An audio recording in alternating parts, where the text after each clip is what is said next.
Oi pessoal, sejam muito bem-vindos ao nosso canal, eu me chamo Daniel. E eu sou a Vanessa e hoje a gente vai fazer um vídeo sobre os livros que fizeram a diferença na nossa preparação para o casamento. Te garanto que vocês vão curtir essas dicas, são 5 livros incríveis e no final tem uma dica bônus que eu acho que vocês vão achar bem legal. Se você está se preparando para casar, então fica com a gente. Então já se inscreve no canal, deixa aquele curtir e bora começar? Bora! Então gente, a gente separou 5 livros que foram leituras que nós fizemos durante esse período de preparação para o casamento, finalzinho do namoro e durante todo o noivado. A gente leu alguns livros que fizeram muito parte do que nós temos hoje como casamento e nos ajudaram muito. Eu acredito que isso pode ser muito importante para vocês também, para o relacionamento de vocês, e são dicas excepcionais que vão agregar muito nessa fase da vida de vocês. O primeiro livro se chama Um Pijama para Dois. É o primeiro livro que a gente leu, né? É ele aqui. É o primeiro livro que a gente leu nessa pegada. Os autores, é o casal, né, que escreve esse livro. Eles até colocam aqui na capa Manual de Instruções. É realmente isso. Eles colocam esse processo ali de namoro, noivado e casamento e o que acontece no casamento. É a vivência deles ali apresentada, né? São dicas, né? Eles apresentam mais ou menos um contexto de como está a realidade agora, né? Questão dos relacionamentos que as pessoas meio que usam as outras, né, pra satisfazer as próprias vontades e não com o sentido real de criar um relacionamento, né, a longo prazo, que vá além da satisfação pessoal, mas também procurando satisfazer o outro, né? Então ele faz um pouco desse apanhado. Aí ele chama de matrimônio pantufa, né? As pessoas se relacionando, mas de forma bem sem compromisso, me importo muito com afetividade, com o que outra pessoa pensa. Não, eu vou satisfazer minha vontade, o outro vai satisfazer a vontade dele e pronto. E aí no livro, os autores eles tratam bastante sobre a nossa idealização do casamento, o que a gente espera e a realidade como ela é de fato. Eles até colocam no subtítulo do livro que o casamento é uma máquina de produzir felicidade. E o casamento só se torna uma máquina de produzir felicidades quando um está disposto a se doar ao outro, né? Eles adentram bastante nessa realidade, colocando um pouco da experiência deles, como um casal de muito tempo juntos, com filhos e tudo mais. Acho que vale muito a pena a leitura. Sim, foi muito boa mesmo.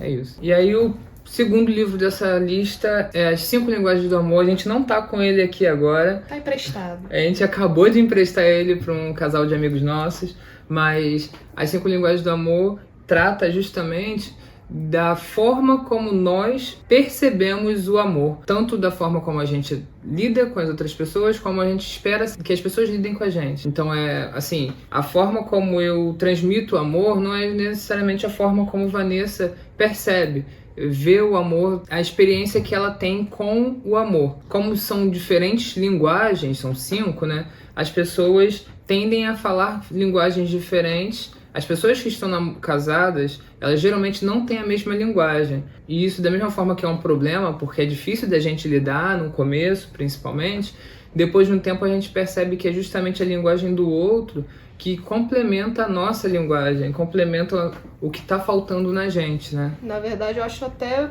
bem bonito isso das linguagens serem diferentes, porque mostra o esforço mais ainda do outro. Então, se eu falo uma determinada linguagem do amor, Daniel fala outra. E se eu me esforço para fazer, né, demonstrar o amor da forma que ele entende, ele vai receber isso muito mais pelo meu esforço também, não só pela atitude em si, mas pelo esforço. Então, esse livro foi muito importante desde a gente começou no namoro, né? A gente leu ele no namoro. Tava nem no noivado, foi no namoro. E ele serve tanto para relacionamentos amorosos quanto para qualquer outro relacionamento. Por exemplo, entre pais e filhos. Vamos passar rapidinho quais são as 5? Você pode falar aí pra gente quais são as 5 linguagens? Então, tem as 5 linguagens. A primeira, eu vou falar palavras de afirmação, é a minha linguagem. É a linguagem que eu, antes, né, de ler o livro, eu identificava que eu gostava muito às vezes, de escrever, eu gostava muito de demonstrar o amor falando, né, e escrevendo, sempre gostei muito das letras das músicas que fossem mais profundas. Então tem palavras de afirmação, que é mais você demonstrar o amor falando, né, eu te amo, eu gosto muito de você gosta mais da parte verbal, né, de escutar o que o outro tá sentindo, o que o outro acha. Tem ato de serviço, que é a linguagem de Daniel, é mais a parte prática. Ele vai demonstrar o amor dele fazendo uma determinada coisa, às vezes, não sei, cozinhando uma comida que eu gosto muito, que se eu fizer pra ele, ele vai identificar como uma demonstração de amor. Enquanto a minha é um pouco mais não é teórica, né? Mas mais verbal, a dele é mais mão na massa, entendeu? Sim. Então o complemento até interessante. Toque físico já diz, né? A parte de tocar, a pessoa gosta de sempre estar abraçada, tem a parte do beijo também, mas falando além de relacionamentos amorosos, mas abraço, beijo, tá sempre querendo encostar, aquela coisa, gosta muito de estar perto, tem dar e receber presente, o nome também já diz, gosta de demonstrar o amor. Viu um negocinho ali, pô, acho que fulano vai gostar, e compra, e dá com todo carinho. O concreto, né? Isso. Dando pra pessoa. Exatamente.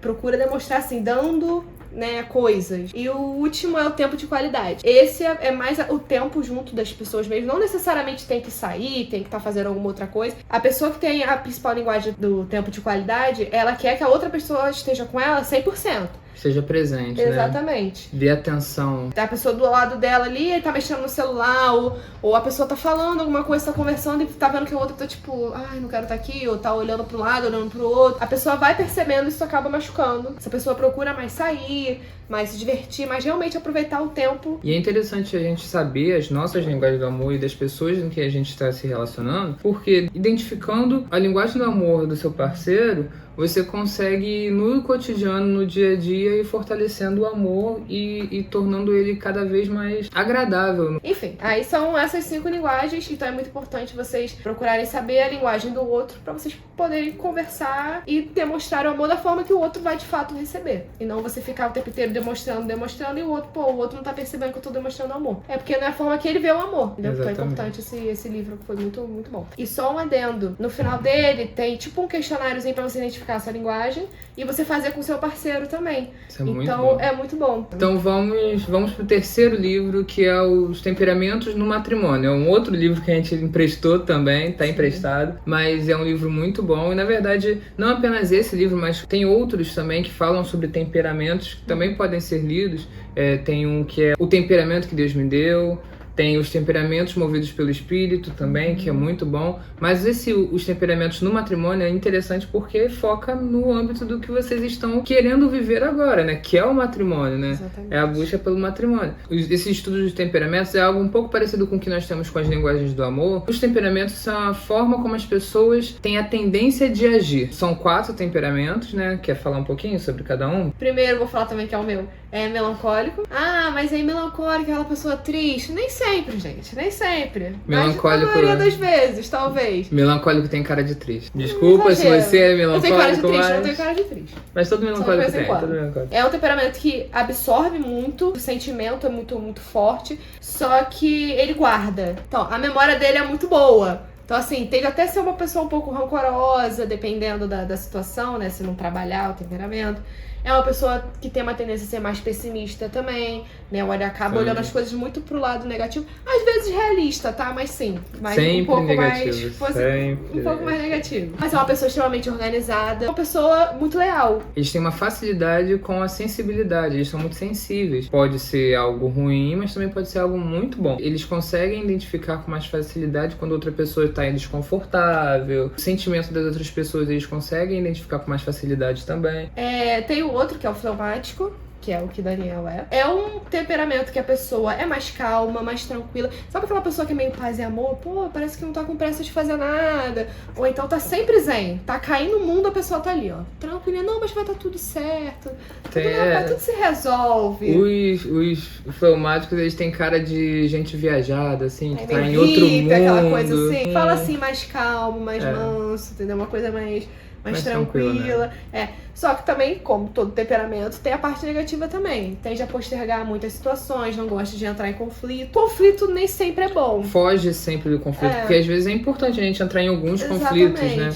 Pra garantir os nossos direitos, por exemplo, a gente precisa chegar e falar com outra pessoa. Isso aqui eu acho que tá errado. E o fleumático, ele tem dificuldade de chegar pra outra pessoa e falar que tá errado. Às vezes ele aceita situações que às vezes nem precisava ele aceitar, né? Às vezes, se ele falasse alguma coisa, a pessoa nem tá percebendo e ele tá sendo prejudicado, mas ele tem medo de falar, ele tem vergonha, ele tem essa dificuldade de entrar em conflito, né? E a questão da zona de conforto também, né? Sim, de tem realmente muito não zona de conforto. De tipo assim, não, aqui tá bom, não tá tão ruim, entendeu? Não procura, não almeja tanto coisas novas, assim, coisas maiores, né? O fleumático, ele consegue, por exemplo, ficar muito tempo em um trabalho onde ele não se sente bem, ou não só trabalha, né, em situações que ele não se sente bem, porque ele consegue aguentar bastante sem reclamar, tem essa paz de espírito, e isso é um problema, porque isso acumula muito dentro, ele tem dificuldade de passar isso para as pessoas. Outro temperamento também é o colérico. O colérico, ele tende a ser aquele líder nato, né? Você vê que aquela pessoa que toma atitude, já chega resolvendo, bota tudo de cabeça pra baixo, assim, não, vambora, tem que fazer isso aqui, é dessa forma. Tem um pulso muito firme, né? Tem uma personalidade muito forte. Isso é muito bom, na maioria das vezes, inclusive no âmbito de trabalho isso é excelente. A pessoa tá sempre muito proativa, querendo melhorar, quer fazer as coisas e tal. Motivada. Né? E a questão da zona de conforto também, eles não têm isso, né? Então é bem, não, vamos resolver, tem que melhorar, vamos fazer e tal. São bem proativos mesmo nesse sentido. Só que, dependendo da situação, eles também passam por cima de outras pessoas, do sentimento dos outros, para fazer o que eles acham que é certo. E não tende a escutar muito o que as outras pessoas têm de opinião. E por último, tem o sanguíneo. O sanguíneo é aquela pessoa, a gente chama de vereadora. Fala com todo mundo, pessoa feliz, alegre, parece que nunca tá mal. É uma pessoa muito sentimental também, apesar do melancólico também ser, só que o sanguíneo, digamos que ele tem uma memória um pouco mais curta. Ele é muito emocionado. Aconteceu uma coisa, chora, aconteceu outra coisa feliz, ele voltou aqui, tá tudo bem, vambora, tá rindo, tá falando com todo mundo. É a pessoa que tem ânimo pra tudo, quer fazer uma tudo ao mesmo que tempo. Só Jesus, energia. Olha. E tem as suas questões ruins que, geralmente, quando ela quer fazer tudo, abraçar o mundo, ela não consegue focar em coisas específicas. Exato. É uma pessoa que tem um pouco mais de dificuldade na sua vida de oração, porque não consegue ficar muito tempo parado.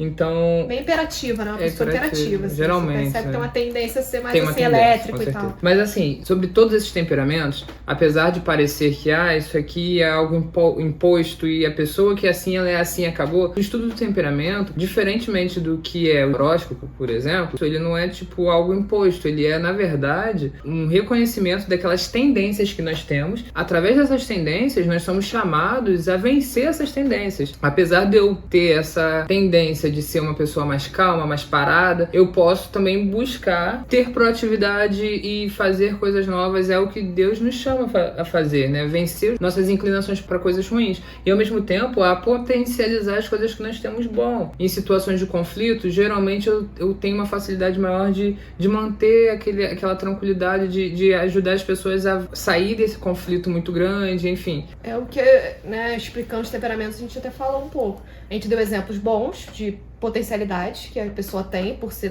daquele temperamento, mas tem a parte negativa também, a parte ruim. Então, assim, é potencializar as virtudes, né, a parte boa, e melhorar as partes ruins. E entender o outro também, porque Sim. no relacionamento é isso. É interessante você entender o temperamento dela, para quando ela estiver passando por uma situação difícil, não está conseguindo vencer aquilo, você consegue entender o porquê dela estar agindo dessa forma, ter mais paciência nessa situação e ajudar ela a vencer essa trava, né? Tanto para um lado como para o outro. Você entender como você pode melhorar dentro desse relacionamento, sendo uma pessoa um pouco melhor nas suas dificuldades, mas também ajudar outra pessoa a vencer essas travas, né? E realmente o livro fala muito disso. Fala de forma geral dos temperamentos, né? Explica.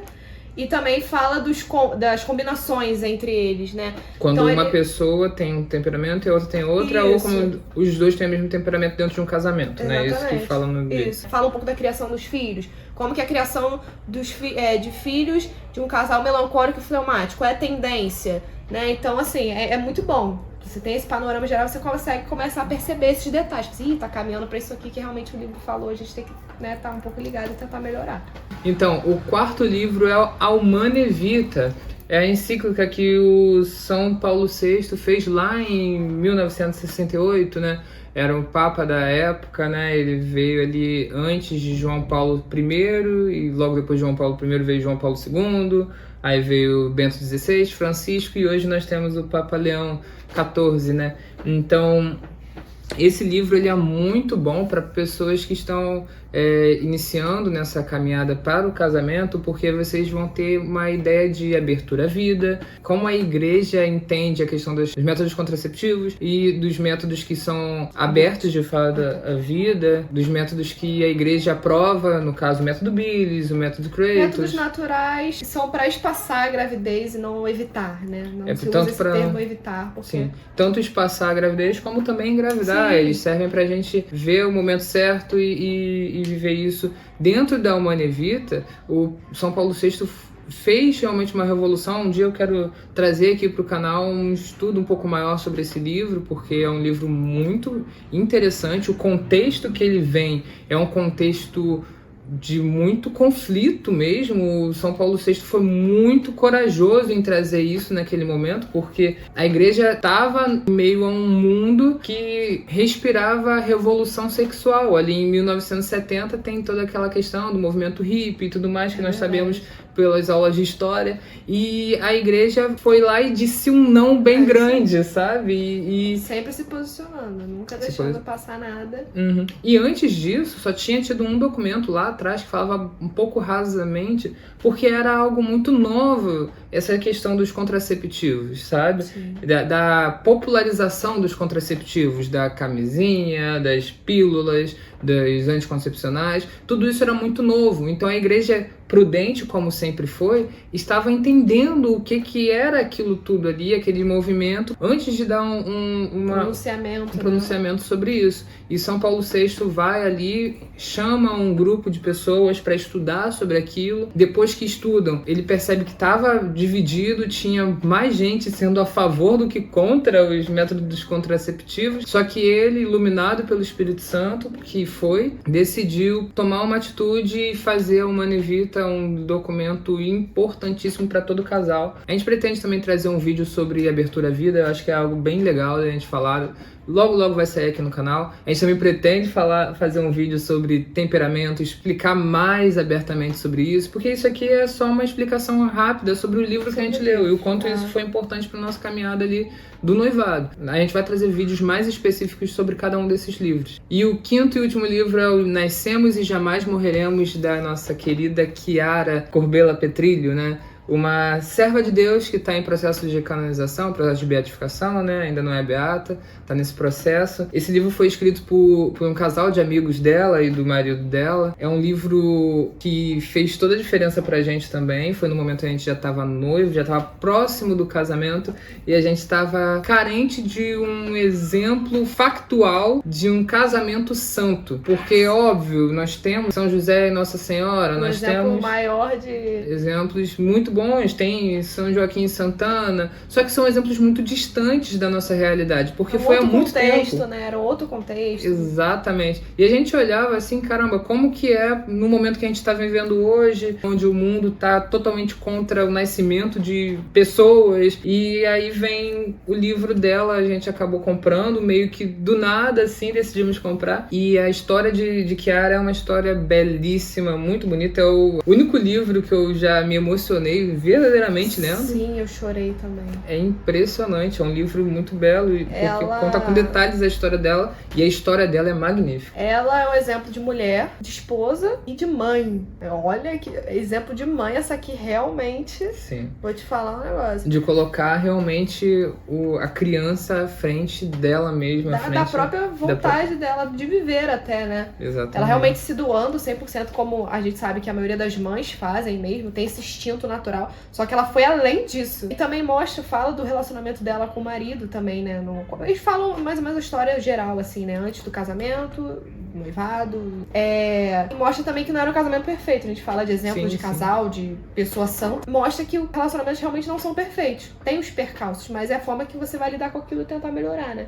O exemplo do namoro dela com o esposo, né? Foi um casamento curto, de certa forma. Tem a questão da doença dela, né? Ela teve 3 filhos. E o último foi a questão da doação dela mesma. Ela teve que escolher entre a vida dela e a do filho. Só que ela tinha deixado claro que não. Ela vai ter o filho dela. Se tiver que atrasar o tratamento dela, vai atrasar. Se tiver que dificultar mesmo a recuperação dela, vai fazer. Ela quer que o filho dela nasça. E aí, pra explicar, as 2 primeiras gravidezes dela, ela conseguiu ter os filhos, mas os filhos vieram com má formação. E as pessoas queriam muito que ela abortasse. E ela simplesmente disse não, ela disse sim à vida. Foi contra, Exatamente. né? E aí nasceram os 2 filhos, morreram com pouco tempo. Se ela tivesse abortado, na verdade, quem garante que ela estaria mais feliz do que se ela conseguisse levar aquela gravidez até o fim, né? Ela continuou sendo mãe de 3 filhos, né? Exatamente. Ela foi mãe. Não necessariamente a criança nasceu, mas ela foi. O pai foi pai, né? Ela conseguiu cativar as pessoas no mundo todo. As pessoas que estavam ao redor dela, principalmente no primeiro momento, as pessoas ali, ela é italiana ali, da região de Roma, de Assis. E aí a galera que estava ao redor dela, familiares, amigos, as pessoas que conheciam, começaram a ver nela um grau de santidade, porque aquela pessoa que agia ali no meio deles, que agia num mundo comum, estava vivendo de uma forma realmente voltada para Deus, voltada para o matrimônio. Ela até fala em alguns momentos que o mais importante para ela, o que mais preocupava para ela, não era deixar o filho dela, mas era deixar o marido dela. Então era esse olhar pro matrimônio também de uma forma diferente, que realmente no matrimônio o filho, ele é o fruto daquele amor. Não é o filho o amor principal. O amor principal é o amor dos cônjuges, porque se não existe o amor dos cônjuges, não vai ter o filho para você amar também. Ela realmente emanava santidade, assim.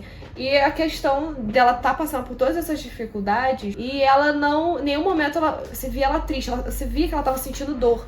Então você não via ela reclamando, você via ela tentando agir da melhor forma para não deixar as pessoas desconfortáveis. Ela chegou nesse nível. Tipo assim, ela muito mal, muito doente, e ela preocupada com que o filho tá bem, o marido tá como. Assim, as pessoas ao redor, as pessoas ao redor conseguiam até ver isso, porque transparecia nela, era natural mesmo, não era nada forçado. Se ela faleceu em 2012, gente, imagina quão próximo ela tá da gente, né? Ela viveu coisas que a gente vive hoje. E aí, pra gente finalizar, eu tinha dito, nós temos 5 livros, mas também temos uma dica bônus que é nada mais nada menos, a gente não poderia deixar de citar aqui a nossa querida Bíblia Sagrada, a nossa Sagrada Escritura, que Deus deixou pra gente, né? Um rápido testemunho nosso aqui, a gente decidiu fazer esse esforço de ler ela inteira durante esse ano. A gente começou a ver algo muito interessante, um olhar muito bonito de Deus para o matrimônio, que é algo que as pessoas geralmente ignoram um pouco quando leem a Bíblia, quando falam sobre a Bíblia, né? O Antigo Testamento, ele mostra um olhar muito carinhoso de Deus para a família. É algo que é muito legal, que a gente começou a perceber quando a gente estava lendo a Bíblia, e que eu acho que foi o ponto de virada de chave para a gente decidir ser mais aberto ainda à vida e querer logo ter filhos, foi justamente esse olhar de que Deus, sempre que queria abençoar uma pessoa, ele falava que ele iria dar uma posteridade a essas pessoas, que daria filhos, numerosos filhos. Os judeus, no geral, daquela época, tinham muito essa noção de que quando Deus dá filhos é uma bênção. Filhos é sinal de bênção para aquele povo. Maior geração, né? Exatamente. Mais frutuosa é a família. Exatamente. E aí também tem toda aquela questão de o judeu, ele olha muito com um olhar muito bom para quando você vê os filhos dos seus filhos. Fala sobre bastante vezes na Bíblia, inclusive nos Salmos. A gente gosta muito de um salmo que fala, o Salmo 127, ver os filhos e os filhos dos seus filhos, né? Ou seja, você se tornar avô, você vê o seu filho também tendo filho. Leiam a Bíblia também, não deixem de ler a Bíblia. Então, consumam conteúdos católicos que sejam edificantes para vocês. E leiam livros também, saiam um pouco das redes sociais e se dediquem um pouco na leitura, para vocês conseguirem, durante esse período de noivado, de preparação para o casamento, fazerem um bom processo e chegarem lá no casamento muito mais conscientes do que vocês vão encontrar e de como vocês devem agir. E aí é isso, gente. Assistam os outros vídeos do nosso canal. Comenta aqui o que você achou sobre esses vídeos, sobre os livros que a gente apresentou. Tem algum que vocês estão interessados em ler? Comenta aqui, fala pra gente o que vocês acharam. Se inscreve no canal, curte. Vai ter o link deles aqui embaixo. Tem o link aqui embaixo na descrição com todos esses livros que a gente apresentou aqui, o link que leva vocês para a Amazon, para vocês comprarem o livro. É isso, gente. Então, até a próxima. Tchau. Tchau.